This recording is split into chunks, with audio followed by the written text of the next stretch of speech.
Good evening students.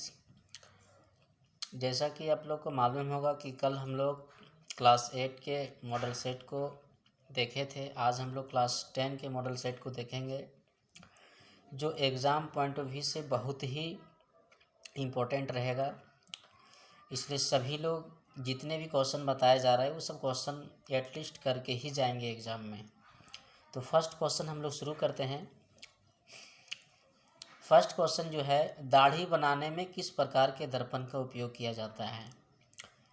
ठीक है, दाढ़ी बनाने में जो है आपका अवतल दर्पण का उपयोग किया जाता है। ठीक है, क्योंकि अवतल दर्पण से जो है वो प्रतिबिंब हमेशा वास्तविक और उल्टा बनता है। एक कंडीशन ऐसा है जिसमें आभासी बनता है। ठीक है, आज का दूसरा सवाल हम लोग देखते हैं। गोलीय दर्पण।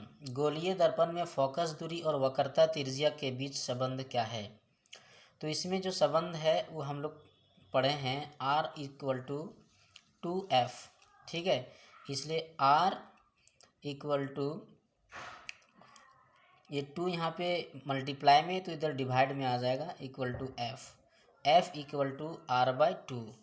यानी फोकस दूरी जो होती है वक्रता त्रिज्या की आधी होती है। तो ऑप्शन के अकॉर्डिंग जो मेरा आंसर होगा वो ऑप्शन नंबर बी होगा।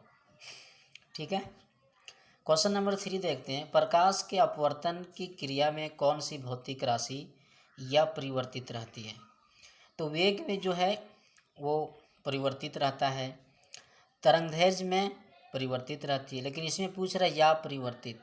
तो आवृत्ति जो है इसमें या परिवर्तित रहती है, क्योंकि हम लोग जानते हैं प्रकाश किसी बिना माध्यम से वो एक जगह से दूसरे जगह जा सकती है कि नहीं। तो आवृत्ति में क्या रहता है, या परिवर्तित रहती है। क्वेश्चन नंबर अगला देखते हैं। अवतल दर्पण से परावर्तन के बाद किरण किस बिंदु से होकर गुजरेगी।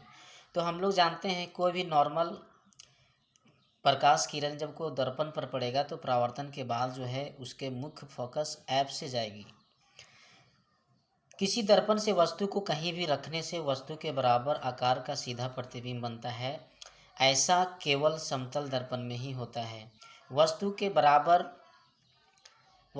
बराबर इसमें प्रतिबिंब बनता है। वस्तु जितना बड़ा रहेगा उतना ही बड़ा उसका प्रतिबिंब बनेगा, उतना ही दूरी पर बनेगा जितना दूरी पर वस्तु को रखा जाता है, और हमेशा सीधा बनता है। ये केवल समतल दर्पण में ही ऐसा होता है। ठीक है, क्वेश्चन नंबर 6। प्रकाश के अपवर्तन के कितने नियम हैं। तो प्रकाश के अपवर्तन के जो है वो मुख्य रूप से 2 नियम हैं। आप लोग पढ़े होंगे प्रकाश के अपवर्तन के 2 नियम हैं। प्रथम नियम में क्या पढ़े होंगे, आपतित किरण, परावर्तित किरण और आपतन बिंदु पर डाला गया अभिलंब, ये तीनों एक ही तल पर होते हैं।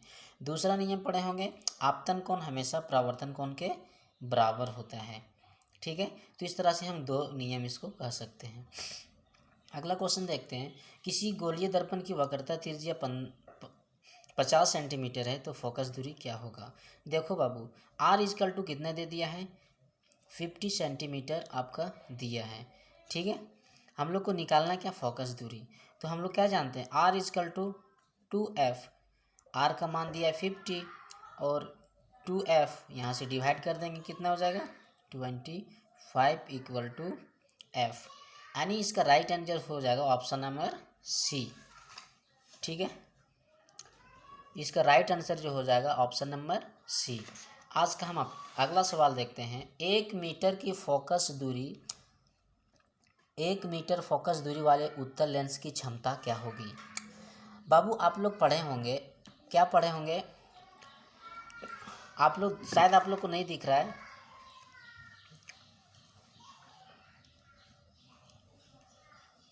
हाँ, अब दिख रहा होगा क्वेश्चन आप लोग को। आप लोग पढ़े होंगे कि लेंस जो रहता है वो 2 प्रकार का रहता है, एक उत्तल लेंस, एक अवतल लेंस। यहाँ पे बात कर रहा है उत्तल लेंस का। तो उत्तल लेंस में पावर का जो फार्मूला होता है, पावर इक्वल टू होता है 1/f। ठीक है, यहाँ पे क्या बोल रहा है, क्षमता होगी। फोकस दूरी कितना दिया है बाबू, 1 मीटर। तो 1/1 इक्वल टू क्या, 1। और फोकस दूरी की क्षमता जो है हमेशा धनात्मक होती है। इसकी फोकस दूरी का मान भी हमेशा क्या होता है, धनात्मक होती है। ये सब चीज़ हम लोग याद रखेंगे, इसलिए ऑप्शन नंबर 1 बी जो हो जाएगा इसका राइट आंसर। अगला सवाल देखते हैं, किसी उत्तल लेंस की फोकस दूरी हमेशा क्या होती है? अभी हमने बता दिया, उत्तल लेंस की फोकस दूरी हमेशा धनात्मक होती है, इसलिए इसका पावर भी धनात्मक होगा, इसलिए इसके अकॉर्डिंग मेरा आंसर हो जाएगा ए। ठीक है, प्रकाश का वेग न्यूनतम होता है, प्रकाश का वेग जो है वो सबसे कम किस में होगा? तो प्रकाश का वेग जो है ये अपवर्तनांक और डेंसिटी पर निर्भर करता है। ठीक है, तो सबसे कम जो होगा आपका वो कांच में होगा। ठीक है, कांच में सबसे कम होगा। उसके बाद हम लोग देखते हैं क्वेश्चन नंबर 11, 4D क्षमता वाले अवतल लेंस की फोकस दूरी क्या होगी? 4D क्षमता वाले इसका क्या होगी? तो इसको हम लोग बना सकते हैं, कैसे बना सकते हैं? P इक्वल टू कितने दे दिया है? 4D। ठीक है, P दे दिया है 4D। हम लोग क्या जानते हैं? P equal to 1/f। ठीक है, f यहाँ से हम लोग को निकाल लेना है, ये हो जाएगा आपका 4D इक्वल टू 1/f। इसको हम लोग सोल्यूशन करेंगे तो क्या आ जाएगा? ये आपका आ जाएगा f इक्वल टू आपका आ जाएगा, ये क्रॉस मल्टी हम लोग जल्दी करेंगे तो 1 हो जाएगा आपका 4। अब 1/4 को यदि हम लोग का डिवाइड करेंगे तो ये आ जाएगा आपका 0.25। ये आपका आंसर किस में आ जाएगा? मीटर में आएगा। ठीक है, अब ये मीटर को हम लोग को किस में कन्वर्ट करना पड़ेगा?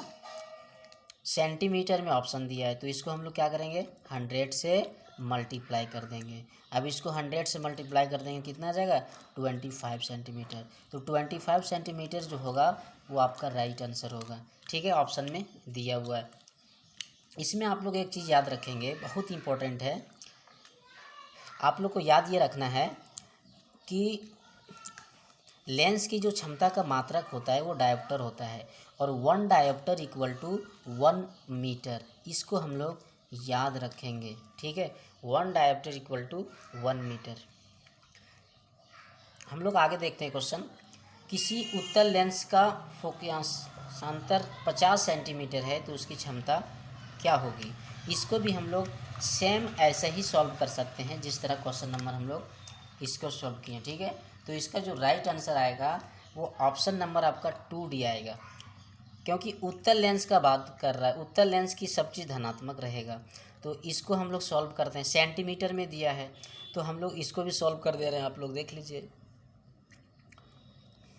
f इसमें कितने दे दिया है?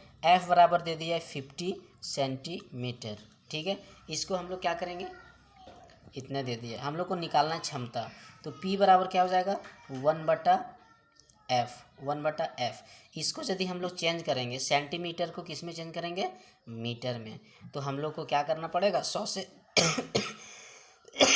100 से भाग देना पड़ेगा, तो 1/50 है। इसको हम लोग 100 से जब भाग देंगे तो ये 100 नीचे जाएगा। अब ये 100 नीचे जब जाएगा तो इसको हम लोग बट्टा का बट्टा में रहता है तो क्या होगा? ये ऊपर चला जाएगा। अब ये कितना हो जाएगा? 100/50। अब इसको जब हम लोग काटेंगे तो कितना आएगा? 2 डायोप्टर। लेंस की क्षमता का मात्रा क्या होता है? डायोप्टर। उत्तल लेंस है इसलिए प्लस होगा, तो option number D is right answer. आज का अगला सवाल, प्रकाश का वेग सर्वाधिक होता है, प्रकाश का वेग जो है वो सर्वाधिक किस में होगा? तो ये सबसे ज़्यादा जो होगा आपका निर्वात में होगा। ठीक है, दिए गए प्रक्रम में कौन सा ऊष्माक्षेपी है? ऊष्माक्षेपी जो है, जब श्वसन हम लोग लेते हैं उसमें ऊष्मा क्या होता है? ऊष्मा का क्षेपी होता है। ऊष्मा को हम लोग क्या करते हैं? क्षेपण करते हैं। अगला सवाल है, चिप्स के पैकेट विकृत गंधिका से बचने के लिए कौन सी गैस दी जाती है? तो आप लोग जानते हैं चिप्स कुरकुरा जब खाते हैं तो उसके पैकेट में नाइट्रोजन जैसे गैस को भरा जाता है ताकि उसके स्वाद में कोई परिवर्तन नहीं हो। ठीक है, जंग लगना किस प्रकार का अभिक्रिया है? तो जंग लगना जो है एक संयोजन अभिक्रिया है, क्योंकि जंग जब लगता है तो आयरन जो है ऑक्सीजन और जल से अभिक्रिया करता है, तो 2 से अधिक पदार्थ मिलकर एक जंग का निर्माण करता है, इसीलिए हम इसको संयोजन कहेंगे। ठीक है, उसके बाद अगला सवाल हम लोग देखते हैं, दिए गए किस अभिक्रिया में किस पदार्थ का उपचयन हो रहा है? तो देखिए, जिंक ऑक्साइड कार्बन के साथ रिएक्शन करता है तो Zn और CO जो है, तो यहाँ पे कार्बन जो है ऑक्सीजन के साथ आ रहा है, तो ये ऑप्शन नंबर आपका जो हो जाएगा डी जो हो जाएगा वो आपका राइट आंसर हो जाएगा। ठीक है, आज का अगला सवाल देखते हैं हम लोग, वीडियो थोड़ा लंबा हो जाएगा बाबू, क्योंकि हम लोग को 40 क्वेश्चन अटेंड करना है। ठीक है, आज का अगला सवाल जो है, कौन सी रासायनिक अभिक्रिया संतुलित है। अब देखिए यहाँ पे हम लोग को चेक करना पड़ेगा, चेक ये करना पड़ेगा। हम चाहेंगे तो डायरेक्ट आंसर बता सकते हैं, लेकिन ऐसा नहीं, स्टूडेंट्स को फ़ायदा नहीं होगा। ठीक है, अब देखिए इसमें तीर निशान के इधर हाइड्रोजन 2 है, इधर हाइड्रोजन 4 है, तो सबसे पहले ये संतुलित है, नहीं है। अगला इक्वेशन देखते हैं, इसमें एल्युमिनियम की संख्या 4 है, यहाँ पे एल्युमिनियम की संख्या 2 है, तो ये सबसे पहले ये संतुलित नहीं है, इसको हम लोग हटा देते हैं। अब देखिए यहाँ पे कॉपर कितना है, 2 है, यहाँ पे कॉपर 1 है, ये संतुलित नहीं है। ऑप्शन नंबर 1 जो होगा आपका राइट आंसर होगा। कैसे, कैल्शियम इधर कितना है, 1 है, यहाँ भी कैल्शियम 1 है, यहाँ पे ऑक्सीजन 2 है और 2 यहाँ पे, टोटल ऑक्सीजन 4 है। इधर भी देखिए टोटल ऑक्सीजन 4 है, 3 इसके साथ है यहाँ पे और 1 ऑक्सीजन यहाँ 4 हो गया। हाइड्रोजन यहाँ कितना, 2, इधर भी हाइड्रोजन 2, तो option number A is right answer. ठीक है, आगे देखते हैं, दिए गए चित्र में कौन सी अभिक्रिया हो रही है। देखिए बाबू, इसमें क्या है, लेड जो है कॉपर क्लोराइड के साथ रिएक्शन करके लेड क्लोराइड और कॉपर को यहाँ पे विस्थापित कर दे रहा है कि नहीं। हम लोग विस्थापन अभिक्रिया में पढ़ते हैं, एक तत्व दूसरे तत्व को हटाकर अपना स्थान ग्रहण कर लेता है, उसको हम लोग विस्थापन अभिक्रिया कहते हैं। तो ये विस्थापन अभिक्रिया का ऑप्शन नंबर डी में आपका ऑप्शन दिया हुआ है। ठीक है, दिए गए पदार्थ में कौन सी गंधीय सूचक की व्यवहार करता है। ठीक है, दिए गए इसमें देखिए ऑप्शन के अकॉर्डिंग जो आपका आंसर हो जाएगा, ये आपका प्याज हो जाएगा। ठीक है, हड्डियों को जोड़ने के लिए डॉक्टर किस लवण का प्रयोग करता है, तो इसमें डॉक्टर जो है कैल्शियम सल्फेट हेमीहाइड्रेट का उपयोग करता है, ऑप्शन नंबर डी। ठीक है, विरंजक चूर्ण का सूत्र क्या है, बहुत आसान है, कैल्शियम ऑक्सीक्लोराइड को ही विरंजक चूर्ण कहा जाता है, जो पानी वगैरह में यूज़ किया जाता है कीड़ों वगैरह को मारने के लिए। सूती वस्त्र उद्योग, कागज़ उद्योग वगैरह में भी हम लोग यूज़ कर सकते हैं। इस चित्र में कौन सी अभिक्रिया हो रही है, तो इस चित्र में क्या आ रहा है कि इसमें पानी भरा हुआ है, इलेक्ट्रिसिटी के माध्यम से इसको गर्म कर रहा है, यानी वियोजन कर रहा है, इसको तोड़ रहा है, वियोजन अभिक्रिया इसमें हो रही है। ठीक है, टमाटर में कौन सा अम्ल पाया जाता है, टमाटर में कौन सा अम्ल पाया जाता है, आप लोग पढ़े होंगे चैप्टर नंबर 2 में, ऑक्सेलिक एसिड के कारण टमाटर में जो है वो क्या थोड़ा खट्टापन रहता है, इसलिए ऑक्सेलिक अम्ल हो जाएगा। ठीक है, आज का अगला सवाल, तनुकरण प्रक्रिया में होती है, तनुकरण प्रक्रिया उसको कहते हैं जिसमें अम्ल की मात्रा कम रहती है। ठीक है, तो देखिए ऑप्शन में ज़्यादा दे दिया, हाइड्रोजन आयन की सांद्रता में वृद्धि, ये कभी नहीं होगा। OH की सांद्रता में वृद्धि, ये भी कभी नहीं होगा। वो H प्लस और OH माइनस आयन की सांद्रता में कमी, ऑप्शन सी होगा राइट आंसर। निम्नलिखित में कौन सा प्रकाशीय वियोजन का उदाहरण है, प्रकाशीय वियोजन का उदाहरण जो है बाबू, यहाँ पे ऑप्शन नंबर ए है। इसमें AgBr में प्रकाश की उपस्थिति में AgBr में ये टूट जाता है। ठीक है, चलिए, अमीबा अपने किस अंग से भोजन ग्रहण करता है, आप लोग को पढ़ाया गया होगा, कुटपाथ की मदद से भोजन ग्रहण करता है अमीबा। और अमीबा जो है वो एक तरह का एक कोशिक जीव है, प्रीमेसियम भी एक तरह का एक कोशिक जीव है, ये भी हम लोग याद रखेंगे। ठीक है, पाचन क्रिया में वसा का अम्लीकरण कौन करता है, पाचन क्रिया में वसा का अम्लीकरण कौन करता है, तो ये बाबू आपका होगा ऑप्शन नंबर डी जो होगा आपका राइट आंसर होगा। ठीक है, निम्नलिखित में किस जीव में स्वपोषी पोषण होता है, कौन सा जीव में, तो इसका आंसर जो होगा वो आम होगा। ठीक है, मानव हृदय में कितने कोष्ठक होते हैं, 4 कोष्ठक होते हैं, बहुत आसान सवाल दिया है। श्वसन वर्णक किसे कहते हैं, श्वसन वर्णक किसे कहते हैं, तो श्वसक वर्णक जो है बाबू क्लोरोफिल को हम लोग कहते हैं। क्यों कहते हैं क्लोरोफिल को, तुम लोग जानता होगा कि हरे पेड़ पौधा पर्णहरित होता है और वो क्लोरोफिल में ही रहता है, उसी के कारण पेड़ पौधे अपना भोजन बना पाता है कि नहीं। उत्सर्जन तंत्र की क्रियात्मक इकाई क्या है, उत्सर्जन तंत्र की क्रियात्मक इकाई को विक्राणु कहते हैं। यदि ऑप्शन में नेफ्रॉन रहता तो उसको भी हम लोग कर सकते थे, लेकिन ऑप्शन में वो दिया नहीं है। ठीक है, आज का अगला सवाल है जो आप लोग सब लोग को दिख रहा होगा, हमको लग रहा है जहाँ तक। ठीक है, तो अगला सवाल हम लोग करते हैं, वृक्क की क्रियाशीलता कम होने पर रक्त को शरीर से बाहर निकालकर छानने की प्रक्रिया क्या कहलाती है? तो छानने की प्रक्रिया जो है बाबू, वो आपका अपोहन कहलाता है। ठीक है। जनन की मूल घटना क्या है?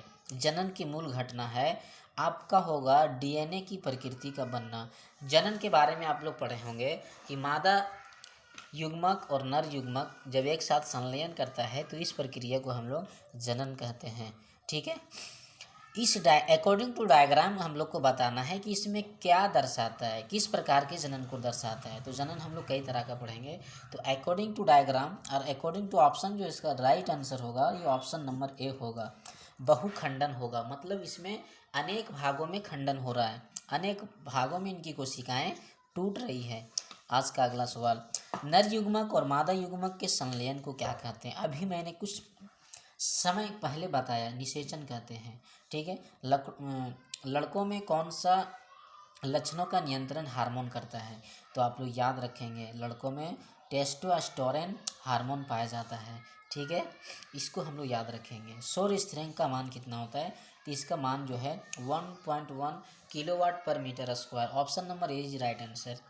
जे गैस का मुख्य घटक का है, तो जैव घटक का जो होगा ये होगा आपका मीथेन, जो होगा वो राइट आंसर। उसके बाद महासागरीय तापीय ऊर्जा प्राप्त करने के लिए महासागर के पृष्ठ के जल का ताप 2 मीटर की गहराई के जल के ताप में कितना का अंतर होना चाहिए? तो इसमें आंसर जो होगा ऑप्शन नंबर ए होगा। इसका रेंज जो होता है 20 से 25 के बीच होता है। तो ऑप्शन के अकॉर्डिंग मेरा ये आंसर राइट होना चाहिए। तो जैसा कि आप लोग जान रहे हैं कि हम लोग पर डे इसमें वीडियो बनाते हैं, और जो नए लोग हैं और हमारे चैनल से नहीं जुड़ पाए हैं वो ई शहादत लाइव क्लासेस में आप ज्वाइन कर सकते हैं। ठीक है। इसमें हम लोग पर डे क्लास 8 क्लास 9 की सारी डिटेल्स और मॉडल सेट और इसका नोट्स को हम लोग अपलोड करते हैं। Thank you.